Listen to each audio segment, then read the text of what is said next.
Pak Monty mungkin? Jangan tunjuk-tunjuk. Mas Rika udah capek banget kayak Siapa yang mau jawab? Saya lupa Mbak. Pokoknya waktu itu kalau nggak salah kita lagi tanya ini judulnya yang cocok apa ya? Berbagai opsi udah kita obrolin, nggak ada yang cocok juga. Iya, ide gua ya. Ide Pamon, ibu-ibu kalau sering judul. disangka itu, ini pasti ide GJLS nih judulnya ibu-ibu. Sumpah itu idenya Montitiwa teman-teman. Kalau untuk judul ya, tapi tadi judul bertanya. Tapi memang ini judul yang sangat mewakili sih. Kenapa? Betul. Karena Tapi pertama pas dengar kan, lu juga pasti kalau dengar kan aneh banget. nggak jelas, aneh banget. Ya udah itu kayak JLS gitu. Oh ya Nggak jelas dan aneh banget. Dan apalagi kita juga mungkin waktu itu test drive-nya nanya ke orang-orang, ini udah goblok banget sih. Jadi selalu ukurannya itu goblok. Nah, ini kan saya mau tambahin aja dikit ya kan. Berulang-ulang nih kita dengar dari tadi diksi goblok. Goblok apa? Goblok low IQ, goblok bego gitu apa gitu. Menurut saya kenapa kita bilang ini dengan kita patenkan dengan jargon siap goblok, ini film tergoblok, orang-orangnya goblok. Kayaknya negatif kan, tapi enggak juga. Ya, kita hidup di negara kita hidup di negara yang random. Ya, iya kan? Saya berani bilang ini film yang paling banyak menabrak aturan, pakem. Dan bukankah begitu Indonesia? Aturannya kayak apa? Kok dilanggar? Kayaknya undang-undangnya gini deh. Lah kok itu boleh? Jadi tiap hari kita kalau dibaca berita, kita nih udah digoblok-goblokin. Ya udahlah, sekalian aja. Jangan-jangan kalau film ini keluar nanti penonton akan wah kita banget nih. Itu sih. Jadi makanya judulnya ada Ibuku. oh Ibu-ibu. Ya, Pak. gimana Pak, ada tanggapan? Tapi tadi pertanyaannya dari Kak Rena tuh ini kan seputar ini Pak, maaf, kenapa kita mengambil film dengan judul Ibuku Ibu-ibu secara cerita gitu? Ya karena itu tadi. Oke, cerita awalnya tuh gara-gara jadi terinspirasi dari salah satu sahabat kita lah gitu, yang Oh kebetulan itu boleh diomongin? Boleh. Wah tahu gitu gua ngomongin itu tadi. Yang Ya udah apa-apa yang ngomongin. Jadi Hipsi bapaknya nikah lagi. gua kan udah bilang temen bukan hipsi, lu malah bocorin nama. Nah katanya jangan kasih tahu ini Gua kisah bisa bilang sahabat kita, lu jangan ngomong nama. Ini kan mall gede. Tadi gua nggak ngomong karena kita kan nggak mau semua orang tahu ini ceritanya Hipsi. Iya. Bukan, inspirasi by Hipsi. By Hipsi. Kalau Oke. Hipsi itu 4 bulan, kalau ini 6 bulan nikah laginya. Biar nggak terlalu sama, Iya. secara durasi kita lebihin 2 bulan. Iya Film. gitu.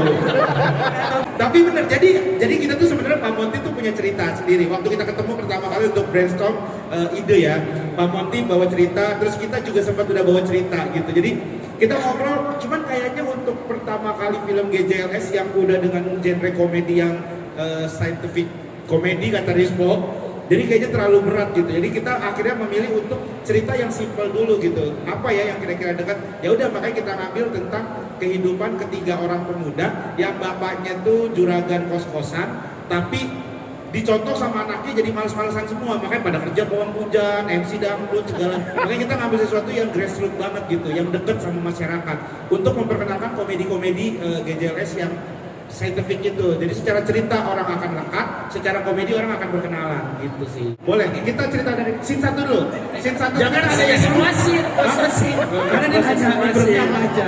Iya, nggak usah. Kalau ditanya improvisasi ya, terakhir kita dapat update dari Pak Monty ini bloopersnya hampir 90 menit ya. Kalau dikumpulin bloopers sampai ya kayak gitu, karena kita improvisasi itu bagian dari kita senang ngerjain film ini gitu, karena kita pengen coba kalau gini gimana, kita ada ide coba gini, siapa tahu ada yang lebih bagus. Dan Pak Monty tuh terbuka banget gitu, jadi ayo udah mau ngapain GJLS gitu. Cuman kalau kita udah aneh kayaknya gini deh dikit gitu terus ya, jadi gitu improvisasi banyak banget, bukan cuma gua sebenarnya, kadang ada Regen gitu, Himsi juga ada improv-improvnya. Ada improv gue sebenarnya yang disuruh mereka gitu. Tapi dimarahin Pak Monty. Pernah satu gue dimarahin. Iya, ada satu adegan. Ada satu adegan. Di depan rumah gitu. Tapi tiba-tiba abis adegan ini lu tiba-tiba bilang ada tukang somai, Pak somai gitu. Terus dilakuin sama dia gitu. Terus dimarahin sama Pak Mon. Lu ngapain Po? Kan scene ini harusnya lu sedih. Iya, Scene ini harusnya lu sedih. Bukan lu mau makan somai, Po. Lu harus mikirin scene berikutnya. Iya gitu. Jadi kadang-kadang juga ya kalau ditanya ada persiapannya, kadang kan kita udah bikin skripnya itu udah lucu gitu kan. Yang itu juga dibantuin juga sama kreatif konsultannya Bang David Nurbianto juga ya, sama tim skripnya juga dari Bang Reza sama Bang Ano, sama Pak Mon juga gitu. Dari skripnya udah lucu, terus pas mau adegan kan kadang-kadang ngeliat ini juga ya Pak ya, setnya bisa diapain atau misalnya orangnya bisa diapain. Nah itu kadang-kadang kita diskusi juga, oh kayak gini aja nih enaknya sama Pak Mon, kalau kayak gini gimana? Pak Mon juga ada ide apa, dari Bang David juga ada ide apa. Nah bahkan itu udah yang diobrolin, nah pas di set, nah itu bisa ada tambah-tambahan lagi gitu. Jadi banyak sekali kejutan-kejutan. Bahkan Rispo ini kadang-kadang dia improv itu bukan untuk kebutuhan film Bang. Dia improv untuk menghibur kru ya Pak ya. Sering banget dia Buat off air. Buat off airnya. Nah udah kru udah ketawa oke gitu. Sering banget itu dia lakuin gitu. Masya Allah baik banget ya Mas Respo ya. Di sini. Iya. Dia aja nanti di sini kita udah bubar, dia masih mau menghibur teman-teman yang ada. Dia mau menghiburnya tuh nggak bisa dikalahin sama dia nih. Best. Bahkan nanti setiap ini tenan-tenan yang ada dia akan samperin untuk menghibur. Keren. Menghibur dia hibur. Dan katanya juga mau bagi-bagi ya. Bagi-bagi. Saya Rizko lagi banyak duit. Banyak juga. Ya, mohon maaf Kak Luna ini. Kok jadi beban di saya dong? Dia sapinya laku banget Kak. Dia jualan sapi. Tuh, Oke. lagi mau Idul Adha kan. Biar bebannya makin banyak, Mas Respo boleh memberikan closing statement untuk hari ini silahkan.